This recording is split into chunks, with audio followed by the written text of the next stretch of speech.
ये स्टूडेंट्स, अभी हमने कल की थी एक प्रॉपर्टी एटॉमिक रेडियस, उस पीरियोडिक प्रॉपर्टी का नाम फर्स्ट।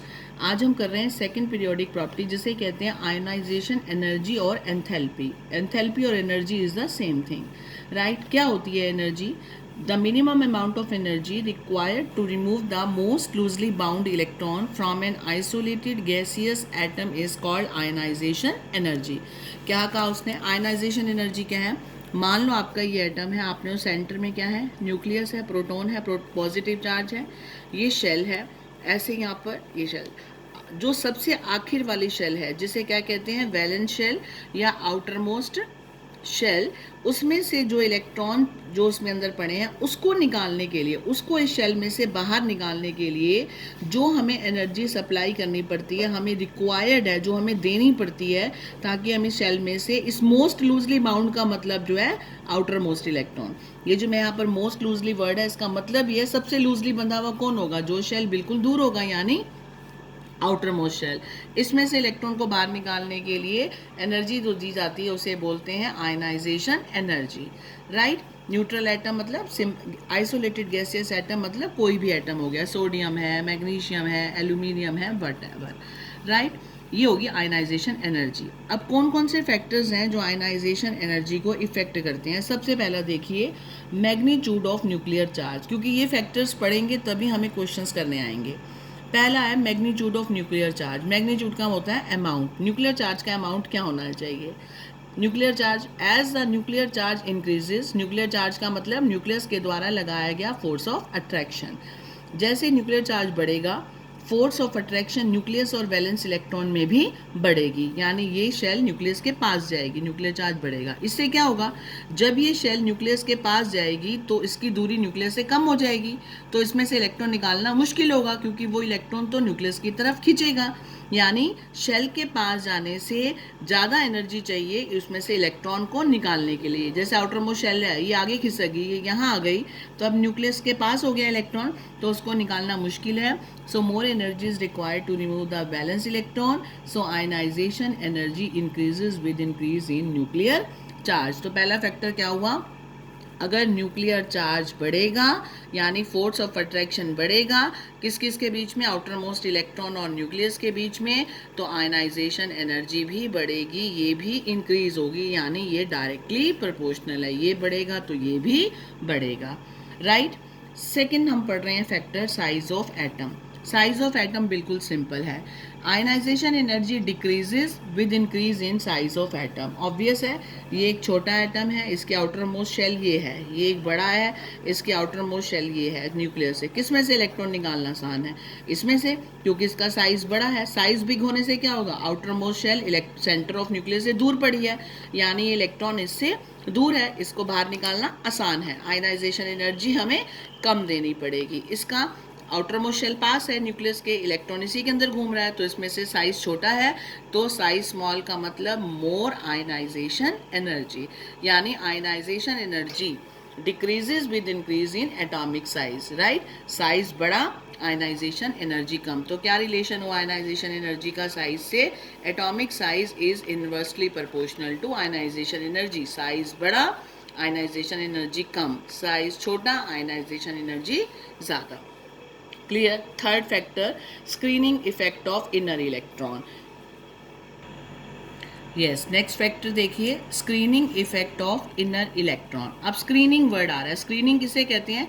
शील्डिंग को, प्रोटेक्ट करना, प्रोटेक्टिंग को बोलते हैं शील्ड करना, किसी को बचाना। कौन किसको शील्ड करेगा? इसका आयनाइजेशन एनर्जी से क्या लेना देना है? ध्यान से देखिए, मैं अगेन बना रही हूँ, सेंटर में न्यूक्लियस, ये आपकी कोई भी है, ये हो गया आउटर मोस्ट शेल, जिसमें आउटर मोस्ट शेल है, इलेक्ट्रॉन है। अब क्या करते हैं? आउटर मोस्ट शेल में जो इलेक्ट्रॉन घूम रहे हैं, ये इलेक्ट्रॉन न्यूक्लियस पे पड़े हुए पॉजिटिव चार्ज से अट्रैक्ट होते हैं, जिसे हम कहते हैं न्यूक्लियर चार्ज, राइट बेटा? अब ये इलेक्ट्रॉन न्यूक्लियस की तरफ अट्रैक्ट होंगे, लेकिन तुमने देखा बीच में शेल्स भी तो हैं, ये इनर शेल है, ये भी है, ये भी है ना, ये दो, इनको क्या बोलते हैं? Inner shell. इनर शेल का मतलब जो शेल आउटर मोस्ट शेल और न्यूक्लियस के बीच में पड़ी हैं, ये क्या करेंगी, ये इनर शेल कहेंगी कि इस इलेक्ट्रॉन और न्यूक्लियस के फोर्स ऑफ अट्रैक्शन को हम कम कर देते हैं। क्यों कम कर देते हैं, क्यों रिड्यूस कर देंगे उसका? वो कहेंगे हमारे पास भी तो इलेक्ट्रॉन है, हम क्यों नहीं इससे की तरफ खींचे चले जाते। तो इसका मतलब इनर शेल में जो इलेक्ट्रॉन है, जो इनर शेल पड़ी है आउटर मोस्ट और न्यूक्लियस के सेंटर के बीच में, वो फोर्स ऑफ अट्रैक्शन को कम कर रही है इन दोनों को, जिससे क्या होगा, वो वैलेंस इलेक्ट्रॉन को प्रोटेक्ट कर रही है न्यूक्लियस की तरफ खींचने से। वो इसको जाने नहीं देंगी इनर शेल इसकी तरफ। जब ये जाने नहीं देंगी, इलेक्ट्रॉन इसकी तरफ नहीं खींचेगा, तो दूरी बनी रहेगी, यानी इनका डिस्टेंस बना रहेगा, डिस्टेंस ज़्यादा होगा। और जहाँ डिस्टेंस ज़्यादा होगा, यानी आप कह सकते हो साइज बड़ा होगा, एटॉमिक साइज बिग होगा। जब एटॉमिक साइज बिग होगा तो आयनाइजेशन एनर्जी कम होगी। आगे बात समझ में? यानी शील्डिंग इफेक्ट किसका है? इनर शेल, यानी ये वाली inner shell which protect the, किसको प्रोटेक्ट कर रही है? आउटर मोस्ट शेल को। किससे प्रोटेक्ट कर रही है? न्यूक्लियस की अट्रैक्शन से, जिससे ये शेल इसकी तरफ नहीं खींचती है। इनको, इसे कहते हैं शील्डिंग इफेक्ट, इनर शेल का शील्डिंग इफेक्ट। उससे होता क्या है? उससे क्या है कि ये दोनों इसकी तरफ जाएगी नहीं, तो डिस्टेंस बना रहेगा, ये इससे दूर रहेगी। और जब चीज़ दूर रहेगी, डिस्टेंस ज़्यादा होगा, यानी एटॉमिक साइज बड़ा होगा, तो आयनाइजेशन एनर्जी कम देनी पड़ेगी। इसे कहते हैं screening effect of inner electron. अंदर वाले शेल के इलेक्ट्रॉन बाहर वाले शेल के इलेक्ट्रॉन को न्यूक्लियस के अट्रैक्शन से बचाते हैं। इसे कहते हैं शील्डिंग इफेक्ट। और अगर हम डिफरेंट ऑर्बिटल का शील्डिंग इफेक्ट देखें तो एस ऑर्बिटल का शील्डिंग इफेक्ट ज़्यादा है पी से और डी का एफ से, क्योंकि सबसे नज़दीक होती है। राइट, अगला आ रहा है हमारा फोर्थ फैक्टर, जिसे कहते हैं पेनिट्रेशन। ये स्टूडेंट फोर्थ फैक्टर आ रहा है पेनिट्रेशन इफेक्ट। पेनिट्रेशन इफेक्ट क्या होता है? पेनिट्रेट करना, यानी कौन सबसे ज़्यादा नज़दीक है, क्लोज है न्यूक्लियस के। कौन पेनिट्रेट कर रहा है न्यूक्लियस को, कौन सबसे ज़्यादा उसके नज़दीक है। तुम्हें पता है एस ऑर्बिटल नज़दीक है, तो एस ऑर्बिटल सबसे ज़्यादा, फिर पी, फिर डी और फिर एफ। यानी हम कह सकते हैं s orbital penetrate more closer to the nucleus as compared to p orbital. So electrons in s orbitals are more tightly held by the nucleus than p orbital. क्या मतलब है? एस ऑर्बिटल सबसे नज़दीक है न्यूक्लियस के, तो इसके electron जो है न्यूक्लियस के द्वारा टाइटली बंधे हुए हैं, तो इसमें से इलेक्ट्रॉन निकालना बहुत मुश्किल है। तो आयनाइजेशन एनर्जी इसके लिए सबसे ज़्यादा होगी। More energy is required to remove the electron from s orbital as compared to p orbital. Right, ये हो गया पेनिट्रेशन इफेक्ट कि कौन ज़्यादा पेनिट्रेटिंग है, यानी कौन ज़्यादा नज़दीक है न्यूक्लियस के, उसमें से इलेक्ट्रॉन निकालना मुश्किल है। नेक्स्ट आ रहा है आपका फिफ्थ फैक्टर, जिसे हम कहते हैं इलेक्ट्रॉनिक कॉन्फ़िगरेशन। ये बहुत इंपॉर्टेंट फैक्टर है, इस पर बहुत क्वेश्चन आते हैं, ध्यान से देखिए क्या है। इलेक्ट्रॉनिक कॉन्फ़िगरेशन अगर स्टेबल होगी, पहली बात, तो उसमें से इलेक्ट्रॉन निकालना बहुत मुश्किल है। स्टेबल इलेक्ट्रॉनिक कॉन्फ़िगरेशन में से हम इलेक्ट्रॉन को नहीं निकाल सकते, उसके लिए बहुत ज़्यादा आयनाइजेशन एनर्जी देनी पड़ती है। अब बात आती है स्टेबल कौन सी होती है कॉन्फ़िगरेशन। पहली तो हमने पढ़ी हुई है, जो एग्जैक्टली हाफ फिल्ड है या फिर एग्जैक्टली फुली फिल्ड है। याद है क्रोमियम और कॉपर का केस? तो ये पहली बात, एटम्स जिनके पास फुली फिल्ड और एग्जैक्टली हाफ फिल्ड ऑर्बिटल हैं, जिनकी स्टेबल कॉन्फ़िगरेशन है, वो अपने स्टेबल कॉन्फ़िगरेशन को ख़राब होने नहीं देंगी, वो अपने वैलेंस शेल में से इलेक्ट्रॉन को जाने नहीं देंगी, तो उनको आयनाइजेशन एनर्जी बहुत ज़्यादा देनी पड़ती है, पहली बात। नंबर 2, ऐसे एटम जिनकी इनर्ट गैस कॉन्फ़िगरेशन है, यानी 8 इलेक्ट्रॉन जिनके आउटर मोस्ट शेल में कंप्लीट हैं, एक्सेप्ट हीलियम को छोड़कर, जिसमें 2 हैं, हीलियम को छोड़कर नियॉन, आर्गन, क्रिप्टॉन, जिनॉन पढ़े हैं ना आपने। हीलियम को छोड़ दो, इन सब में इनर्ट गैस है। हीलियम भी इनर्ट है, लेकिन इसमें 2 इलेक्ट्रॉन होते हैं। इन सब के अंदर क्या है? 8 इलेक्ट्रॉन कंसेप्ट है। आउटर मोस्ट शेल में 8 इलेक्ट्रॉन होते हैं, ये फुली फिल्ड होते हैं। ये फुली फिल्ड होने की वजह से इनको क्या बोलते हैं? Stable configuration. तो इनकी स्टेबल कॉन्फ़िगरेशन में से इलेक्ट्रॉन निकालना बहुत ही मुश्किल है। तो याद रखना, जिनकी इलेक्ट्रॉनिक कॉन्फ़िगरेशन स्टेबल है, उनकी आयनाइजेशन एनर्जी बहुत बहुत ज़्यादा है। कौन सी स्टेबल है? Exactly half field, fully filled, और दूसरी आती है इनर्ट गैस। तो बेटा ये तो हो गए आपके 5 फैक्टर्स कि आयनाइजेशन एनर्जी क्या चीज़ है और उस पर कौन कौन से फैक्टर काम करते हैं। अब हम पढ़ लेते हैं पहले वेरिएशन। वेरिएशन का मतलब क्या बदलाव है आयनाइजेशन एनर्जी का पीरियोडिक टेबल में। तो 2 तरीके से पढ़ना है, वेरिएशन इन ए पीरियड और दूसरा वेरिएशन इन ए ग्रुप। अब तुम खुद बताओ, अब तुम्हें समझ आ गई हैं चीज़ें।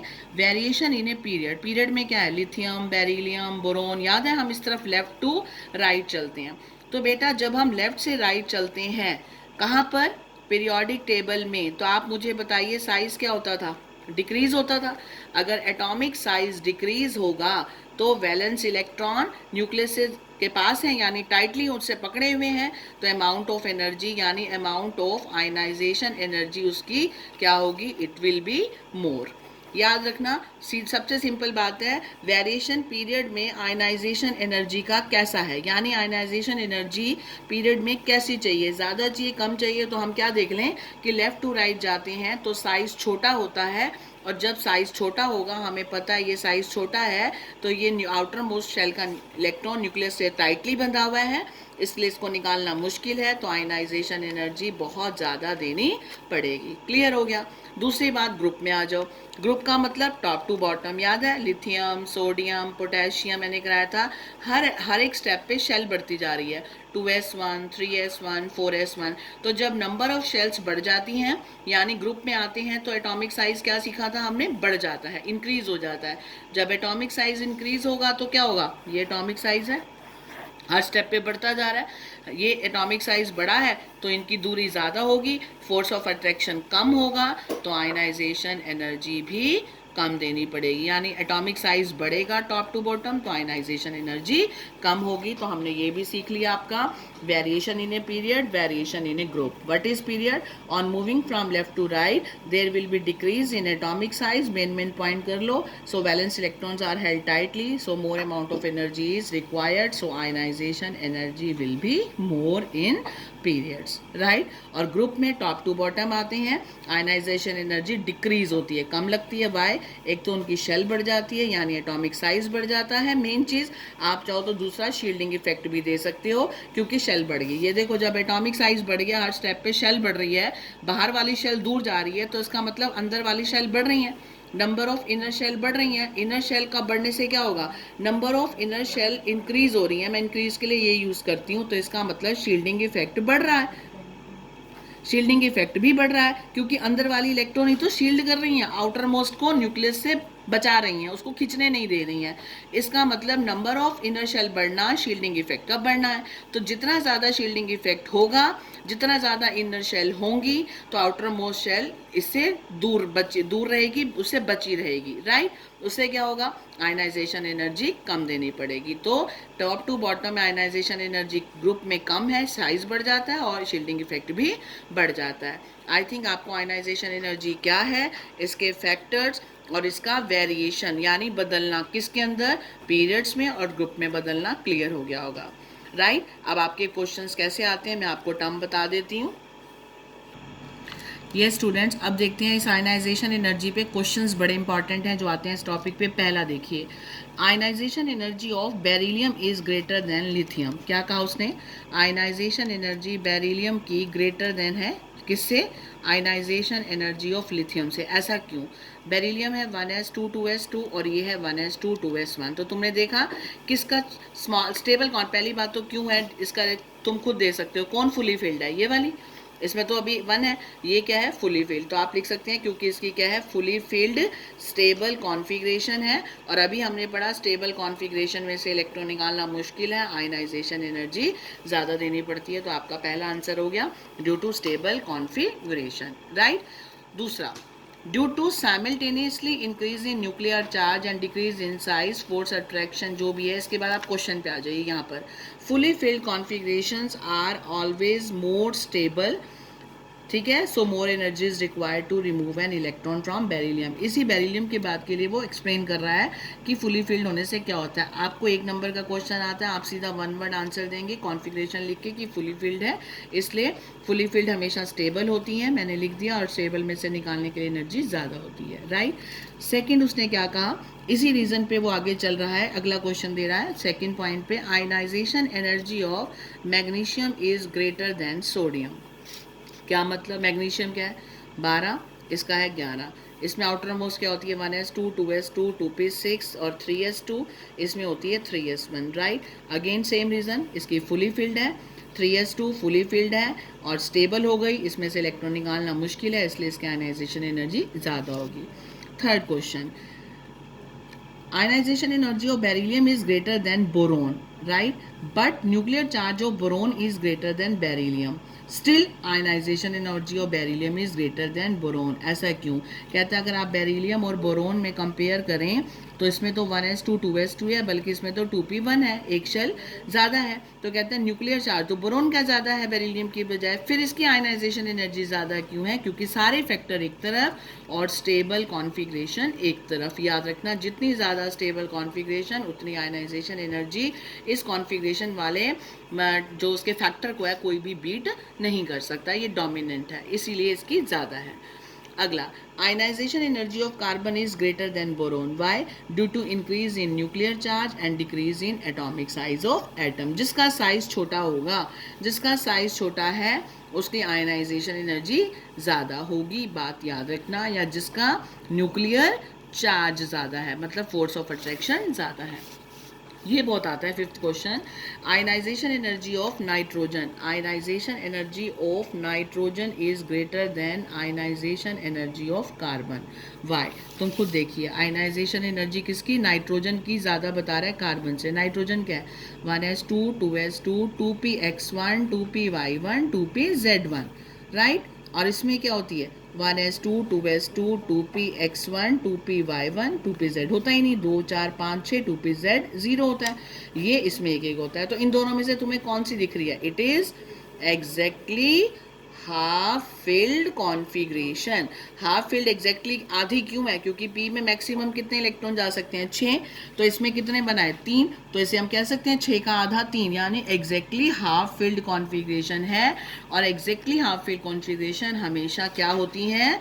मोर स्टेबल। हमने सीखी है ना क्रोमियम और कॉपर में, तो they are always more stable. फिर वही बात, जब कॉन्फ़िगरेशन स्टेबल होगी तो आयनाइजेशन एनर्जी तो ज़्यादा होनी है, फिर कोई फैक्टर उसको बीट नहीं कर सकता। इसलिए इसकी कॉन्फ़िगरेशन आयनाइजेशन एनर्जी नाइट्रोजन की ज़्यादा है due to stable exactly half filled configuration. I think आपको क्लियर हो गया। तो आयनाइजेशन एनर्जी की सेकंड हमने प्रॉपर्टी करी है। आयनाइजेशन एनर्जी क्या होती है? फैक्टर्स और उसका वेरिएशन और उससे रिलेटेड क्वेश्चन। अब एक लास्ट टर्म आती है, कई बार डेफिनेशन पूछ लेते हैं। सक्सेसिव आयनाइजेशन एनर्जीज क्या होती हैं? यस, सक्सेसिव आयनाइजेशन एनर्जीज क्या होती हैं? It is possible to remove more than 1 electron from neutral gaseous atom. एक किसी एटम में से एक से ज़्यादा इलेक्ट्रॉन हम निकाल सकते हैं। The energy required to remove the first electron is called first ionisation energy. जब हम एक पहला इलेक्ट्रॉन निकालते हैं उसके लिए जो एनर्जी लगाते हैं उसको फर्स्ट आयनाइजेशन एनर्जी कहते हैं। Energy required to remove subsequent electrons का मतलब अगले सेकंड इलेक्ट्रॉन, थर्ड इलेक्ट्रॉन, उसको सब्सिक्वेंट इलेक्ट्रॉन्स बोलते हैं। यानी एक के बाद सेकंड, सेकंड के बाद थर्ड, तो उनको बोलते हैं, उनको निकालने के लिए जो एनर्जीज दी जाती हैं उन्हें बोलते हैं successive ionisation energies. For example, ionisation energy of aluminium is as follow. ये देखो एल्यूमिनियम है, एल्यूमिनियम में से एक इलेक्ट्रॉन निकालना, एल्यूमिनियम पॉजिटिव बन गया। इसकी आयनाइजेशन एनर्जी IE1 यानी पहली आयनाइजेशन एनर्जी 577 किलो जूल। अब इस एल्यूमिनियम सेकंड में से ही आप थर्ड एक इलेक्ट्रॉन और निकाल रहे हो तो वो बन गया Al2 positive. Ionization energy double से भी ज़्यादा होगी, 1816। ऐसे 2 में से एक इलेक्ट्रॉन और निकाला, 3, थर्ड बन गया केटायन, तो IE3 हो गई 2744। तो ये जो IE1 IE2 IE3 है इन्हें हम कहते हैं first, second and third ionisation energy, जिसका नाम है सक्सेसिव आयनाइजेशन एनर्जी। समझिए मैंने क्या समझाया। सक्सेसिव आयनाइजेशन एनर्जी का क्या मतलब है कि आयनाइजेशन एनर्जी जो पहले इलेक्ट्रॉन को निकालने के लिए देगी IE1, नंबर 2 आयनाइजेशन एनर्जी जो सेकंड इलेक्ट्रॉन को निकालने के लिए देगी IE2, और ऐसे ही थर्ड इलेक्ट्रॉन के लिए। इन सबको जो बारी बारी लगाई जा रही है, इन सबको इकट्ठा कलेक्टिवली इनके लिए वर्ड हो जाता है सक्सेसिव आयनाइजेशन एनर्जी। यानी energy required to remove first electron, then subsequent electron या second electron, third electron is called successive ionization energy. For example, आपका एल्यूमिनियम है, राइट, ये न्यूट्रल है, यानी इस पर कोई भी चार्ज नहीं है, न्यूट्रल गैसेस एटम है। अगर मैं इस एल्यूमिनियम में आयनाइजेशन एनर्जी 1 लगाऊं एक इलेक्ट्रॉन निकालने के लिए, मैंने इलेक्ट्रॉन बाहर निकाल दिया, तो अब एल्यूमिनियम क्या बन गया? एल्यूमिनियम प्लस, राइट, एक वाला। इसकी आयनाइजेशन एनर्जी जो है उसको हम क्या बोलेंगे? IE1 बोलेंगे, क्योंकि पहला इलेक्ट्रॉन निकलने जा रहा है, तो IE1 उसकी रेंज है 570 किलो जूल पर मोल। अब कहता है कि यहाँ रिएक्शन स्टॉप मत करो, मैं एक इलेक्ट्रॉन और निकालना चाहता हूँ। एक इलेक्ट्रॉन किस में से निकालना चाहता हूँ, इसी में से निकलेगा, क्योंकि एक निकलने के बाद तो अब ये रहा ही नहीं एल्यूमिनियम, Al पॉजिटिव बन गया। तो हम यहाँ दोबारा क्या लिखेंगे, Al पॉजिटिव। इसमें फिर मैंने क्या लगाई, सेकेंड आयनाइजेशन एनर्जी, एक इलेक्ट्रॉन और निकाल लिया। तो अब Al1 क्या बन गया, Al2 पॉजिटिव, राइट। अब इस पे कितने की कमी आ गई, एक पहले एक पॉजिटिव चार्ज था, एक कम हुआ था, अब एक कम में से एक कम और हो गया, तो इस पे दूसरा कितना टोटल चार्ज आ गया, 2 पॉजिटिव, तो IE2 होगी, जिसका होगी वैल्यू 1816। IE2 हमेशा IE1 से ज़्यादा होगी। क्लियर, क्यों ज़्यादा होगी, अरे भाई पहले आयनाइजेशन एनर्जी निकाली तो आसानी से फिर भी इलेक्ट्रॉन निकल गया, अब ऑलरेडी इसके पास एक पॉजिटिव चार्ज है, एक इलेक्ट्रॉन बेचारे का लुट गया है, एक इलेक्ट्रॉन वो खो बैठा है, इसमें ऑलरेडी कमी है, तुम उस बेचारे में से दूसरा इलेक्ट्रॉन फिर खींच रहे हो, तो IE2 तो बहुत ज़्यादा लगानी पड़ेगी, राइट। उसके बाद अब क्या होगा, ये 2 वाला बन गया। अब तुम इसको फिर पीछा नहीं छोड़ रहे, फिर कह रहे हो कि तू एक इलेक्ट्रॉन और दे, कौन सी आयनाइजेशन लगेगी, आयनाइजेशन एनर्जी 3, एक इलेक्ट्रॉन और खींच लिया, तो बेचारे के पास क्या बन गया, Al3 पॉजिटिव। तो इसके लिए जो आयनाइजेशन एनर्जी 3 लगी वो तो 2744 की रेंज में लगी, यानी I3 सबसे ज़्यादा लगी। क्यों, ऑलरेडी जिसमें 2 की कमी है तुमने उसको फिर छेड़ा कि एक इलेक्ट्रॉन और दे, यानी उसके पास 3 पॉजिटिव चार्ज आ गया। तुम खुद सोचो, तुम्हारे पास खाने के लिए कुछ है नहीं और तुम्हारे से कोई मांगने आए तो तुम उसको क्या दोगे, उल्टा कहे कि तूने एक दे दिया, चल छोटा मोटा कुछ दे दिया, कहता है अपने घर का और भी कुछ दे दे, अल्टीमेटली उसको लूट के ही मानोगे क्या। कहने का मतलब आपने बारी बारी एक एक इलेक्ट्रॉन खींचा, और पहला इलेक्ट्रॉन खींचा तो पहली आयनाइजेशन एनर्जी, सेकंड खींचा तो सेकंड, थर्ड खींचा तो थर्ड। ये तब तक पॉसिबल है जब तक उस आयन की उतनी वैलेंसी हो, राइट। अब इसके आगे 4 हो नहीं सकती, एल्यूमिनियम मैक्सिमम 3 की दिखाता है, तो 3 इलेक्ट्रॉन दे सकता है। तो IE1, IE2 और IE3, इन तीनों को कलेक्टिवली इकट्ठा हम क्या कहेंगे, सक्सेसिव आयनाइजेशन एनर्जीज, राइट। और हमेशा याद रखना IE3 ज़्यादा होगी IE2 से, वो हमेशा ज़्यादा होगी IE1 से। दैट्स ऑल, यहाँ आपका टॉपिक ख़त्म होता है। मैं यहाँ लिख देती हूँ IE3 greater than IE2 greater than IE1। इसी के साथ आपका आयनाइजेशन एनर्जी का टॉपिक ख़त्म होता है बेटा। आपकी सेकेंड पीरियोडिक प्रॉपर्टी हमने कवर कर ली, राइट। अब हम कल स्टार्ट करेंगे थर्ड।